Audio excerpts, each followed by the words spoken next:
You're watching CBS Austin This Morning. Central Texas. Trusted.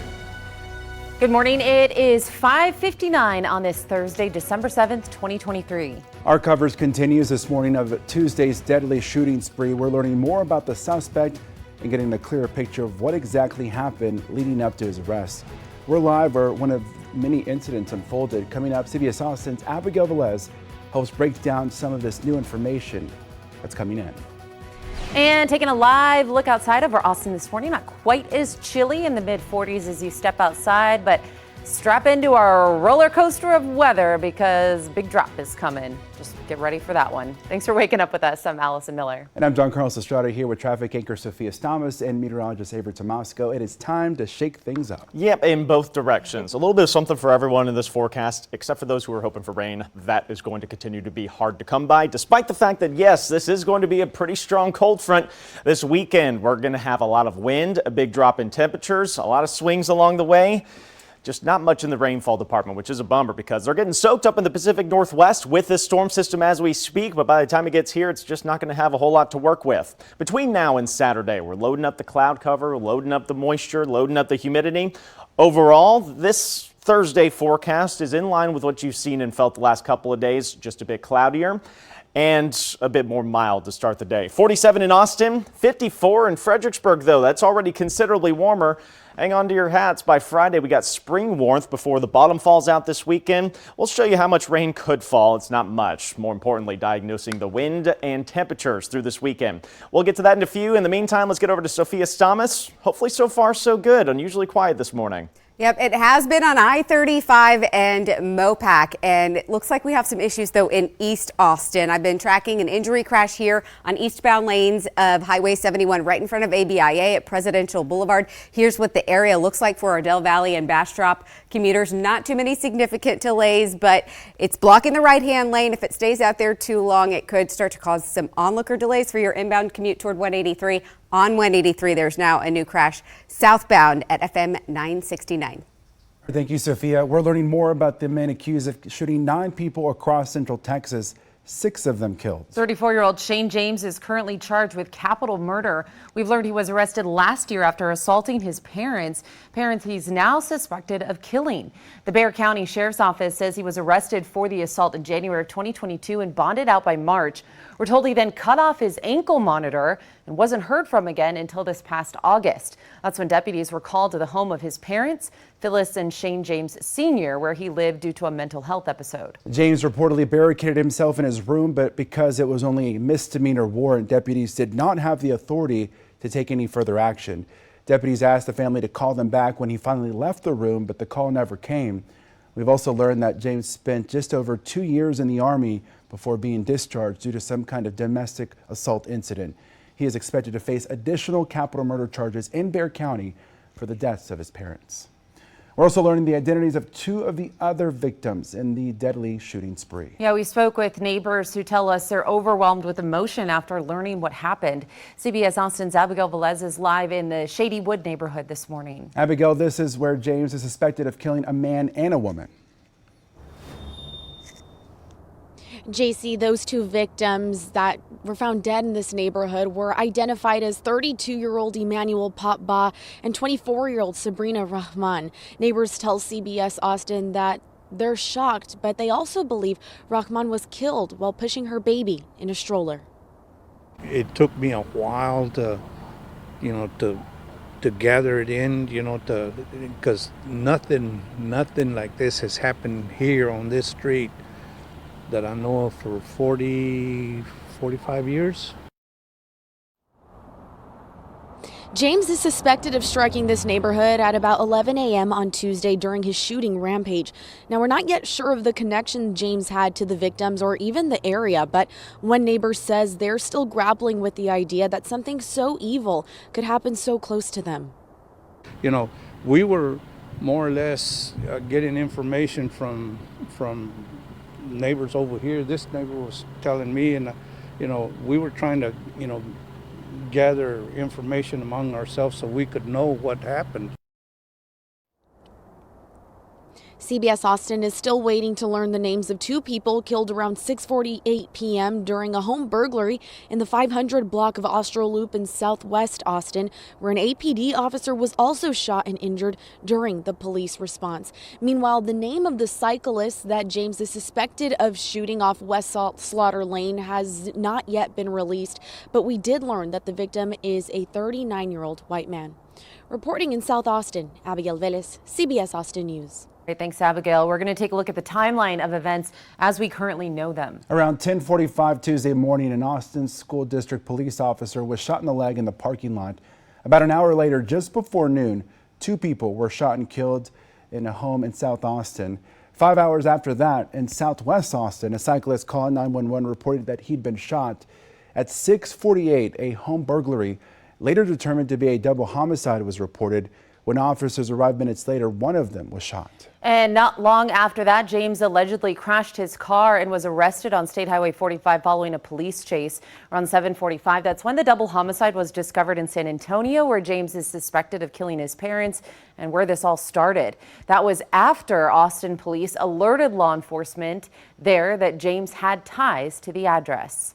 APD says they did not begin to connect all of this until the final home invasion and shooting 8 hours after the first Austin shooting happened.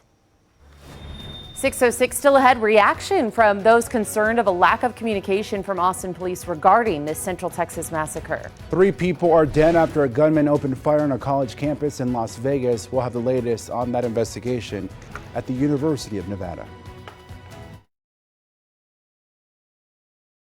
A check of the clock is 6:09 on your Thursday morning. This is a live look at your pickup on northbound I-35 approaching Riverside Drive toward downtown Austin.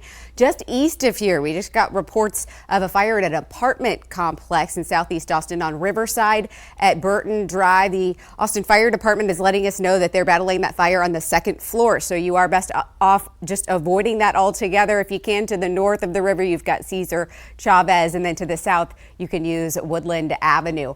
There is also an injury crash blocking the right-hand side of East Highway 71 eastbound at Presidential Boulevard in front of ABIA. To the north of there, watch for a wreck on southbound Highway 183 at MLK Jr. Boulevard. And we also have a crash causing these delays on East Breaker at Joseph Clayton. Avery.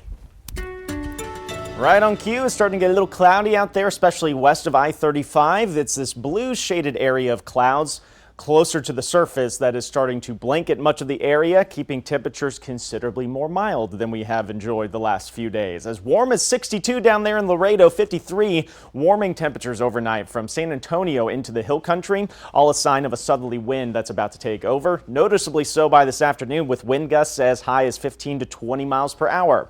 That's heat and humidity building out of the Gulf of Mexico, though not all that noticeable, at least when we get past sunrise. But it is considerably less cold in the hill country. 54 holding steady under the clouds in Fredericksburg, 47 in Austin. We may actually jump up a degree or two before sunrise as clouds are now starting to scooch in from west of the I-35 corridor. This afternoon under the clouds, we may have a hard time warming up much here, at least initially, just because of the extra shade. We'll put you around 70 degrees this afternoon. The changes become much more palpable late tonight through tomorrow. Muggy meter shows a steady climb in humidity that will be noticeable by the time you're waking up tomorrow morning, because not only is it more humid, but we're about 20 degrees warmer tomorrow than we are today and 20 degrees above average. Friday's going to be the warmest we see for a while, though.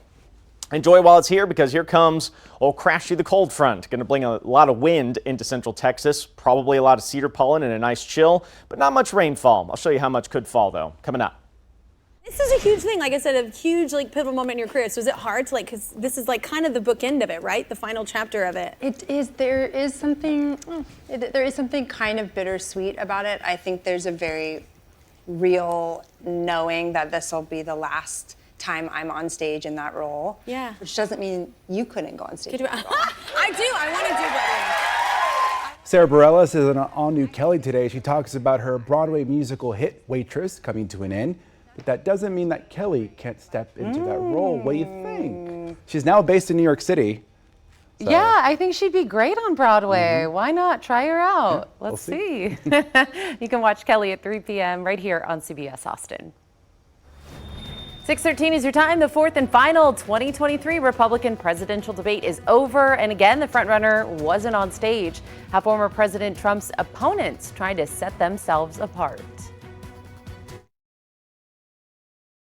Welcome back. It is 6:15 on your Thursday morning. We're continuing to ask questions of APD in the aftermath of Tuesday's deadly shooting spree, including why more efforts weren't made to communicate any threats to the public. Police say they didn't confirm each of the shootings was connected to that single suspect until late Tuesday night. And even then, there were 5 separate incidents before police apprehended Shane James.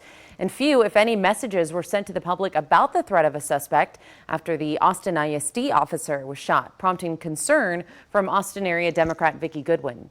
If we can change people's behavior through an alert that lets them know there's a shooter who has not been caught and the shooting was nearby, they may not go for a walk, they may not ride their bike, they may stay inside, they may make sure all the doors are locked and keep an eye out for suspicious activity. An alert system could change behavior and it could save lives. The state legislature did enact an alert system for active shooter threats, but DPS says Austin police never requested to send such a message. In a press release sent out Wednesday evening, APD says in part it is not common practice for APD or any other law enforcement agency to issue any sort of alert for every shooting that happens with an unidentified shooter. Kevin Lawrence is the executive director of the Texas Municipal Police Association. We asked him if there's a set of protocols that the Austin Police Department is supposed to follow when it comes to communicating with the public during active shooter events. These types of events don't happen that often, which means it's that much more important that our law enforcement officers be properly prepared and trained before these incidents occur so that they know how to react. They know how to intervene. So that's the first thing that comes to my mind is how well were these officers prepared?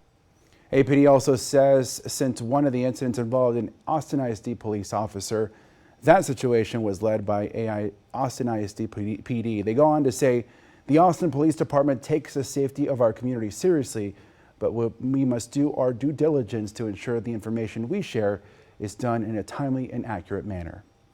Classes are canceled for the rest of the week at the University of Nevada, Las Vegas, after a shooter killed 3 people and critically wounded a 4th. Yeah, law enforcement sources say the gunman was killed in the shootout with police, and he was a former college professor. SWAT teams moved in to confront the active shooter at a Las Vegas campus Wednesday afternoon. Students with their hands raised were ushered to safety after police say the gunman killed several people, opening fire in the student union and the business school building. Police say he died in the shootout with 2 university detectives outside. If it hadn't been for the heroic actions of one of those police officers who responded, there could have been countless additional lives. And a law enforcement official tells the Associated Press the gunman was a professor who tried unsuccessfully to get a job at the University of Nevada, Las Vegas. But police have not yet identified the gunman, the victims, or a possible motive. Nurses at Ascension Seton just wrapped up their 2nd strike in 6 months. The nurses say they were on the picket lines for 1 day to demand better pay, staffing, and equipment. They say progress has been made since the summer strike, but the divide is still too wide for a contract to be signed. We're frustrated. It's been over a year and a half, and they've had time, and they're just delaying and delaying and delaying, and our patients are suffering. The Austin nurses only called for a 1-day strike, but Ascension Seton says the contract with replacement nurses requires a minimum of 4 days of work. That means the striking nurses won't be back on the job until Sunday. Ascension Seton released a statement saying that their disappointed nurses proceeded with the 2nd strike, but will continue to negotiate in good faith. 4 Republican presidential candidates taking the debate stage in Alabama last night: Ron DeSantis, Nikki Haley, Chris Christie, and Vivek Ramaswamy. Audra Elnishaw reports on how they made some of their final pitches to voters before the first ballots are cast. This debate was framed as a make or break moment for the candidates, the last before the Iowa caucuses. Likely the reason why the candidates didn't hold back, not just trying to set themselves apart, but from going after each other. This is the fourth debate that you would be voted in the first 20 minutes as the most obnoxious blowhard in America. So shut up for a little while. Former South Carolina Governor Nikki Haley riding momentum of recent key endorsements and a bump in the polls, making her a target. And I love all the attention, fellas. Thank you for that. Between jabs, the candidates dug into the issues like the Israel-Hamas war. If they had a plan which showed me that we could get them out safely, you're damn right I'd send the American Army in there to get our people home and get them home now. And the crisis at the southern border. We need to build a wall across the southern border. I'll get it done. The frontrunner, former President Donald Trump, again absent from the stage. In October, his campaign called on the RNC to cancel remaining debates. Trump taking a dig at other Republicans in the race during a solo town hall Tuesday night. We have crowds that are incredible in Iowa. We were here last week. We had overflow crowds. And other candidates have like 7 people standing in a farm. Trump's opponents getting the chance to say what they think of him. Father Time is undefeated. The idea that we're going to put someone up there that's almost 80 and there's going to be no effects from that, we all know that that's not true. I think the real enemy is not Donald Trump.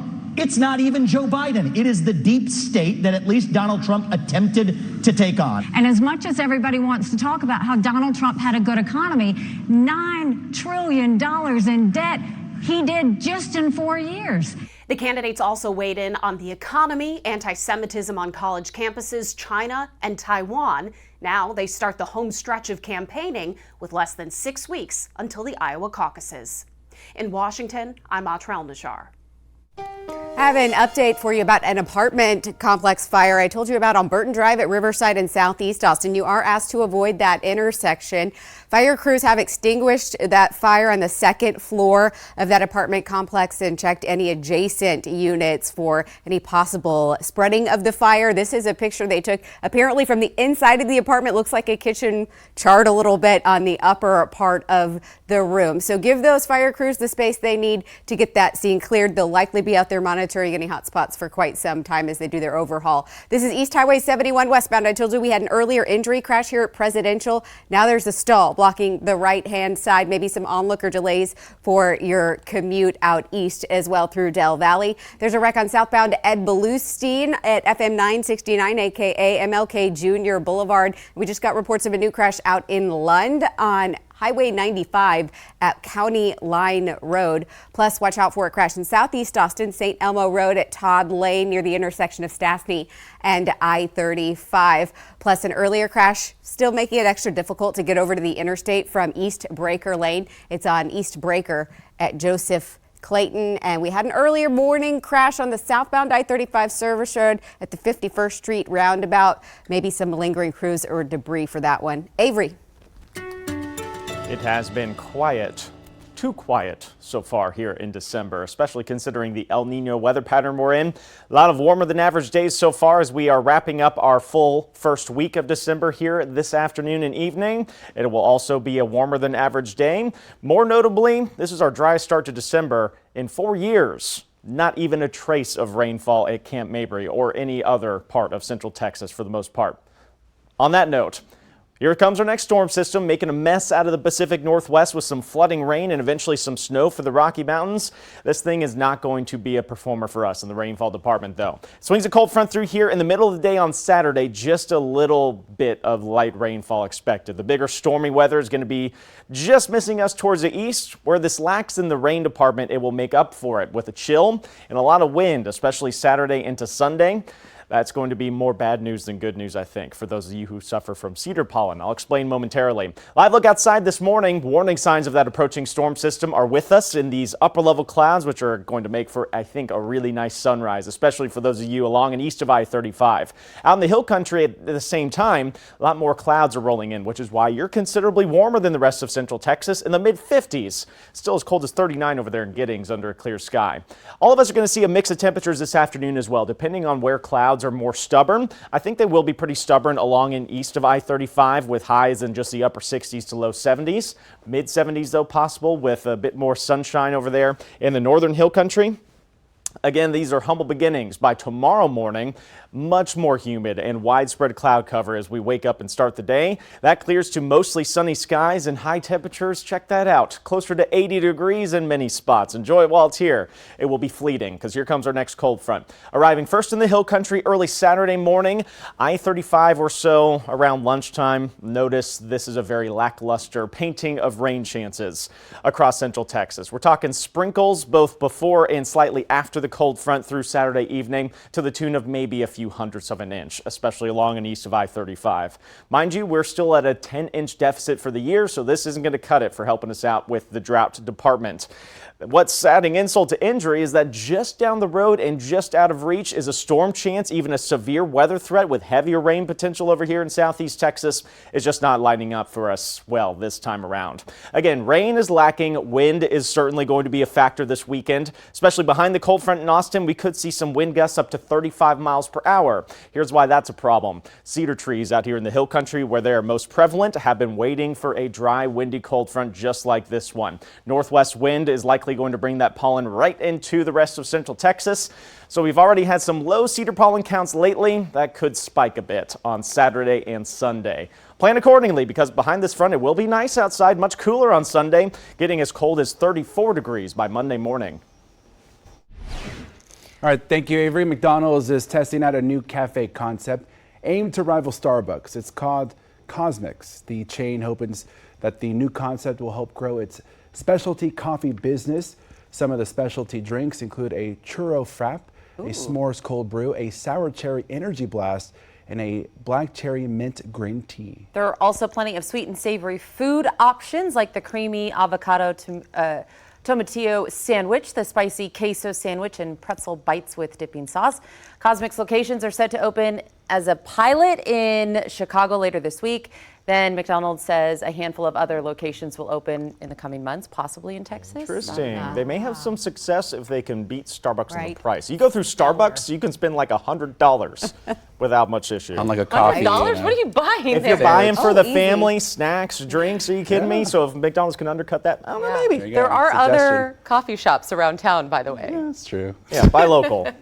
There you go. See? 6:27 on your Thursday. Our coverage continues on the deadly shooting spree from Tuesday. We're live from the scene of where one of the incidents unfolded.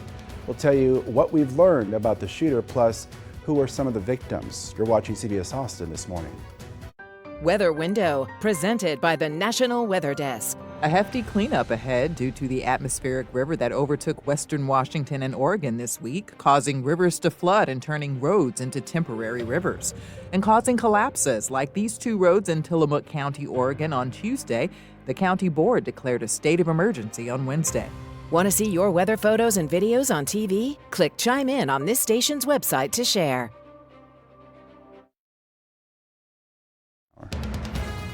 You're watching CBS Austin This Morning. Central Texas. Trusted. Well, good morning. It is 6:30 on this Thursday, December 7th, 2023.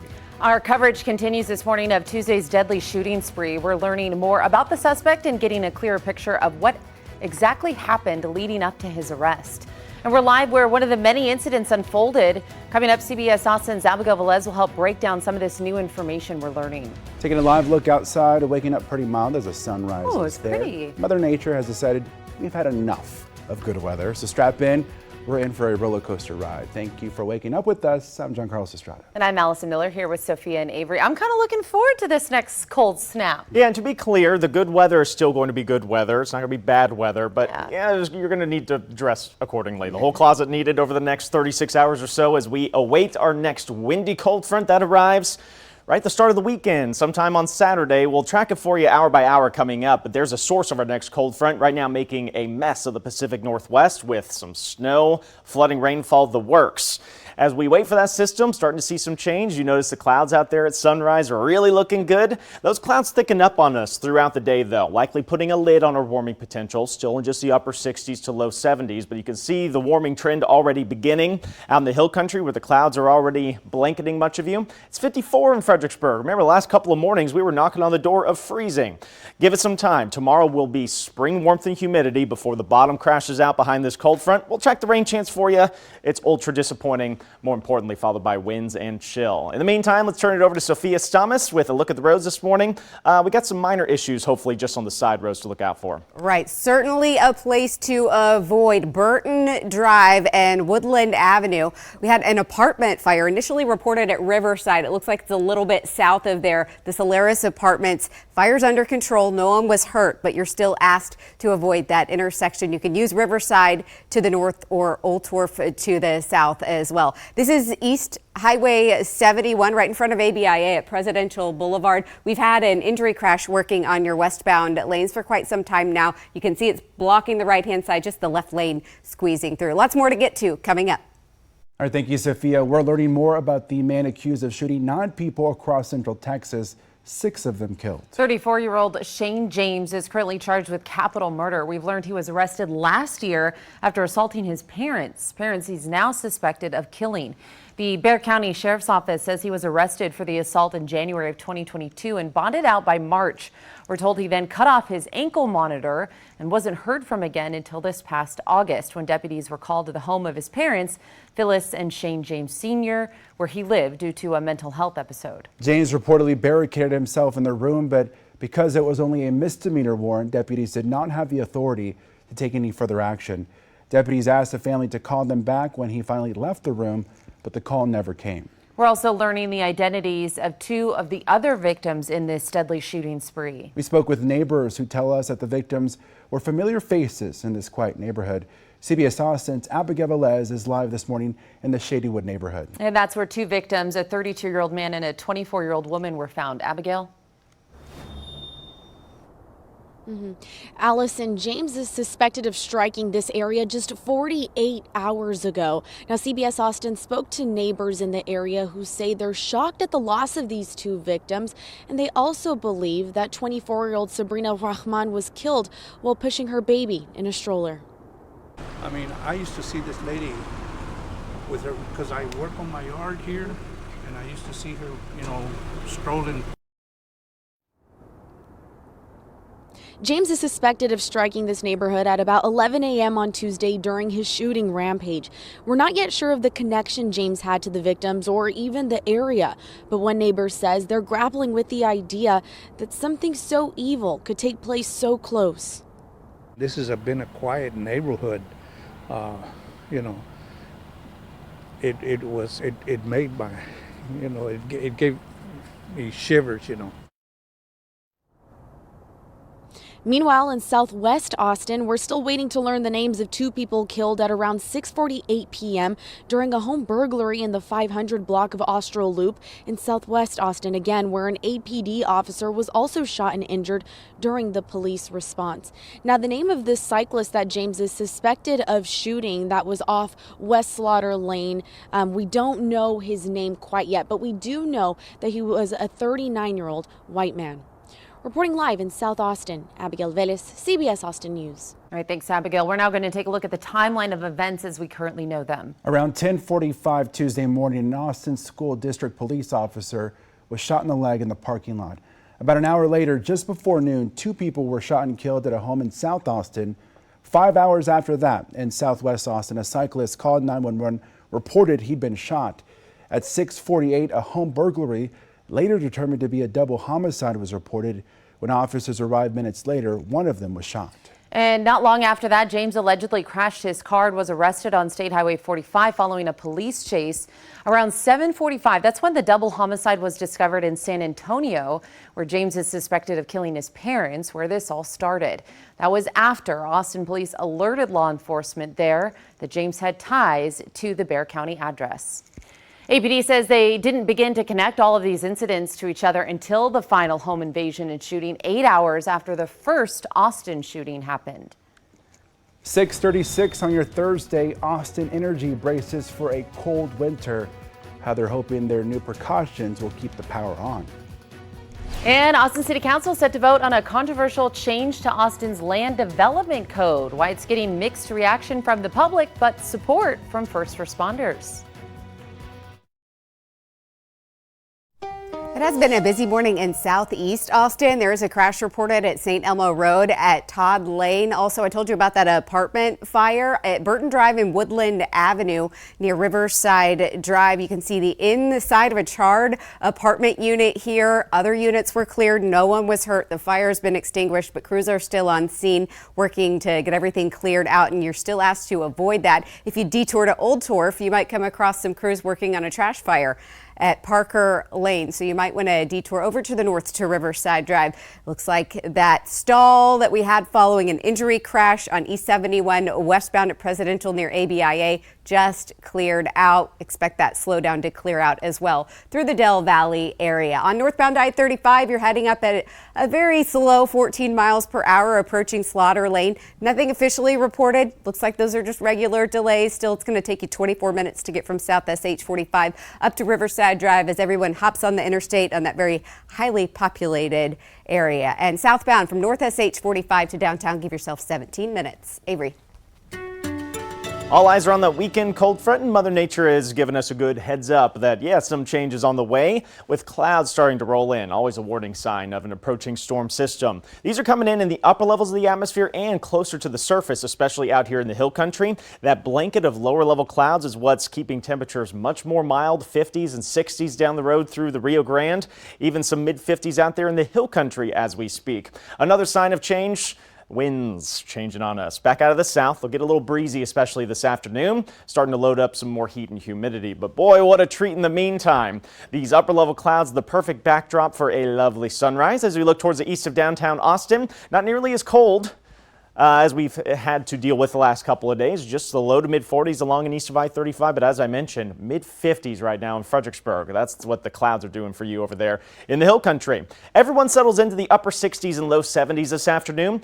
About as cool as you felt yesterday, but then the change really ramps up. Late tonight tomorrow, the muggy meter starts climbing into the humid to tolerable range. That means we're in for one day of springtime warmth before the chill sets in. We'll diagnose it for you coming up. All right, thank you, Avery. Check this out. High-flying Santa yesterday. The Los Angeles Police Department took the big guy in red via helicopter to deliver presents at one California hospital for their 34th annual Toys and Joy holiday celebration. Don't worry, Santa was strapped into the helicopter skids of the LAPD chopper, waving and cheering at all the kids and families there on the ground as they gathered for the holiday celebration. Organizers say 1,000 patients and their families received toys for the holiday. I mean, that's clearly Santa's stunt double, right? I don't know. You might have it is some LA. time off, Not afraid of heights. Or grab your phone to scan this QR code for your chance to win a $100 Visa gift card. Get the holiday trivia question right, and you could win the daily prize of $100. Plus, one weekly national winner will get a $5,000 prize. Good luck.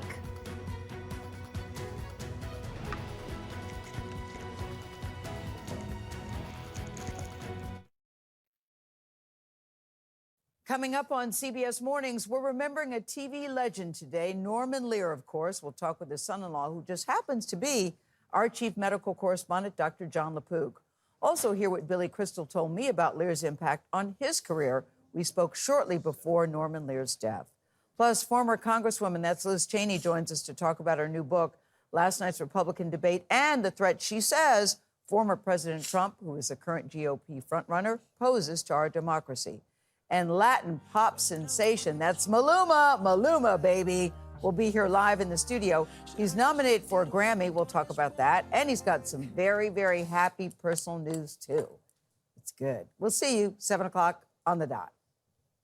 6:46 on your Thursday. As the Gaza war rages on, Israel says it's closing in on the man they say is the mastermind of the October 7th attacks. Prime Minister Benjamin Netanyahu released a video statement saying the IDF is currently surrounding the southern Gaza home of Hamas's Gaza chief. Senate Republicans blocked an aid package for Israel and Ukraine from advancing in a protest over a dispute over border security policies. In a key procedural vote yesterday, senators voted 49 to 51, falling short of the 60 votes needed to proceed. Both Republicans and Democrats have signaled that they're willing to make a compromise. However, negotiations have not resulted in a bipartisan deal. A Texas state court will hold an emergency hearing today in the historic case of Cox versus Texas. The court will decide whether to allow Kate Cox, a pregnant Texas woman, to have an abortion to protect her life, health, and future fertility. Last week, Kate Cox received confirmation that her fetus has a lethal condition, having no chance of survival. Due to her medical history, her doctors have warned her that continuing to carry the pregnancy could jeopardize her health and future fertility. Cox is asking the court to temporarily block the state's abortion bans so she can obtain urgent abortion care and avoid putting her health at risk by continuing the pregnancy. Happening today, Austin City Council members will decide whether to pass the HOME Act. The proposal aims to make housing more affordable in the city by allowing more homes on single-family lots, but not everyone is on board. The act would allow for changes to the city's land development code so that up to 3 homes could be built on a one-family lot, including RVs and tiny homes. First responders like Austin Travis County EMS workers say this would make it more feasible to live in the city in which they work. 80% of our medics don't live in Travis County and can live as far as Killeen, Waco, San Antonio. Opponents, however, say this would drive middle-income to low-income families, especially those who are renting, out of already struggling neighborhoods. Council members are expected to consider several amendments before voting on the HOME Act today. Austin Energy says their Sand Hill Energy Center power plant is ready to go for the winter. The plant manager told CBS Austin he signed off on the required paperwork Wednesday. This is the first winter that all generation entities and transmission service providers are required to be winterized by December 1st. In Austin, that means the power plant must be able to withstand 72 hours of a wind chill of 8.4 degrees. Now we have this added level of scrutiny where that documentation has to be signed by the highest representative of your entity. In this case, it's our general manager, Bob Kahn. The Sand Hill power plant stayed online during the blackout of 2021 that left millions of Texans without power during a historic freeze and killed hundreds. Avery, a little... Allison's mic got cut off there, but she said, yeah, it's going to get warmer before we cool off. And on that note of the winter ahead, it is going to be much less likely that we get those extreme cold snaps that we've had in years past because of El Nino, which keeps Canada warmer during the winter months. That's the source of our cold air. So that means those extreme cold snaps are less likely. Let's hope at least that's the trend as we get deeper into the winter. And as far as winter goes here, meteorological winter, which started first day of December, so far so good. A lot of red boxes. Those are warmer than average days. Here's the problem, though. In an El Nino weather pattern, we usually expect more rainfall, and that has not come our way the last month and a half or so. This is our driest start to December since 2019. We're going to try to change some of this for the better. The warmth, the lack of rainfall. Unfortunately, this storm system, which is making a mess in the Pacific Northwest with a lot of rain and snow, is not going to do the same for us. There's some snow even as close to home as the Texas Panhandle, believe it or not, with this storm system. We are going to be caught, unfortunately, in the mix of a storm chance to the east, snow to the west, and essentially nothing here at home. So don't get excited about the rain chances. They are lackluster, but there will be a lot of wind and a big drop in temperatures, getting more of that winter feel here by the end of the weekend. We'll time it out for you coming up. Stepping out of the way again because this sunrise just keeps getting better by the minute. A good morning, especially today compared to the last few days, to enjoy some coffee on the patio because it's not quite as frigidly cold. Remember yesterday we were close to a freeze in parts of the hill country? Not today. In fact, we're 20 degrees warmer than that. 54 in Fredericksburg, 47 in Austin. The clouds that are going to become much more substantial overhead likely going to put a lid on our warming potential. If we didn't have these clouds, we'd be deep into the 70s like you're going to see in parts of the hill country today. But I think we're going to stop somewhere around 70 in Austin. If you want warmth, wait until tomorrow. That's when these southerly winds are really doing their thing. It's going to be downright humid through much of the day, but when the sunshine breaks out, it's going to push the thermometer up to at least the mid-70s no matter where you're watching from, if not the low 80s in some spots. Enjoy it while it's here because here comes Crashy the cold front arriving on Saturday morning out in the hill country, and I'm just going to play through here. The rain chances are essentially nothing. I mean, yes, there will be some stuff falling from the sky, but super light sprinkles at the very most as this front moves through during the daylight hours. And then that'll be all she wrote. We're going to be measuring rainfall totals, unfortunately, in just hundredths of an inch. And keep in mind, we're running behind schedule just in 2023 by about a foot in some spots. It's adding insult to injury that the heavy rain potential is just missing us to the east. There's actually a severe weather threat, level 2 out of 5 over there in southeast Texas, but it's going to be just out of reach. We don't want severe weather, but it would be nice to get more rain out of this. Where we lack in rainfall, there is going to be a lot of wind. This is the timeline on your Saturday. Immediately behind the front could see some wind gusts topping 30 to 35 miles per hour. As important as the wind speed is the wind direction. Behind this front, it'll be out of the west, northwest, right through cedar country. So we are likely going to see a spike in cedar pollen for the first time this season. They've been waiting for a dry, windy cold front like this one. Give it some time. The winter chill really settles in by Sunday. A high temperature of just 60 with a low temperature by Monday morning, closing in on a freeze. We'll diagnose that in greater detail in the next couple of days. In the meantime, we'll get you prepared for that cold front. It's windy and dry on Saturday. Next rain chance, at least a more formidable one, is going to arrive middle to end of next week. Sophia.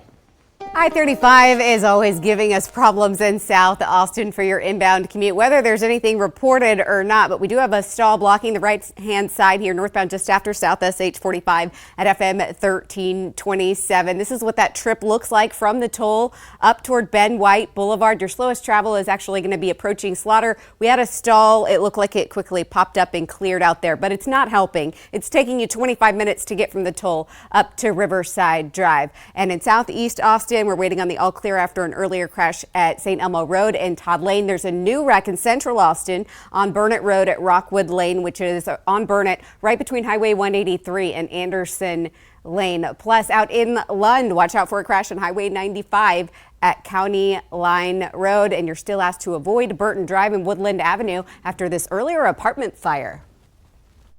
All right, thank you, Sophia. Your time now is 6:54. And news to know before you go, 34-year-old Shane James has been identified as a man suspected of shooting 9 people across central Texas Tuesday, killing 6 of them. Authorities believe his first victims in the deadly spree were his parents, Shane James Sr. and Phyllis James. We've learned he was arrested last year after assaulting his parents. We also learned that James spent just over 2 years in the Army before being discharged due to some kind of domestic assault incident. We're also received an update on 2 of the other victims during this deadly shooting spree. CBS Austin's Abigail Velez is live in the Shadywood Drive neighborhood where the 2 victims that were found have been identified as 32-year-old Emmanuel Papa and 24-year-old Sabrina Rahman. Abigail? Allison, while Shane James is suspected of striking this neighborhood at about 11 a.m. on Tuesday, and CBS Austin spoke to neighbors in the area who say they're shocked at the loss of these victims, and they even believe Rahman was killed while pushing her baby in a stroller. Now, we're not yet sure of the connection that James had to the victims or the area, but one neighbor says he would see Rahman walking around the neighborhood again with her baby stroller. Meanwhile, in southwest Austin, we're still waiting to learn the names of 2 people killed around 6:48 p.m. during a home burglary on Austral Loop, where an APD officer was shot and injured during the police response.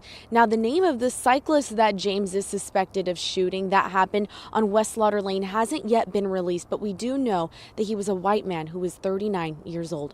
Reporting live in South Austin, Abigail Velez, CBS Austin News. Happening today, Austin City Council members will decide whether to pass the HOME Act. The controversial proposal aims to make housing more affordable in the city by allowing more homes on single-family lots.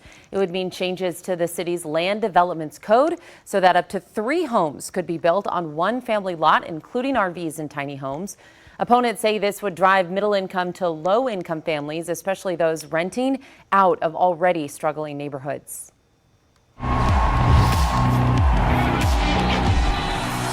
All right, if you're looking for that Christmas gift for the music lover on your list, why not some ACL tickets? The iconic fest is gearing up for the next year. It'll return October 4th through the 6th and 11th through the 13th.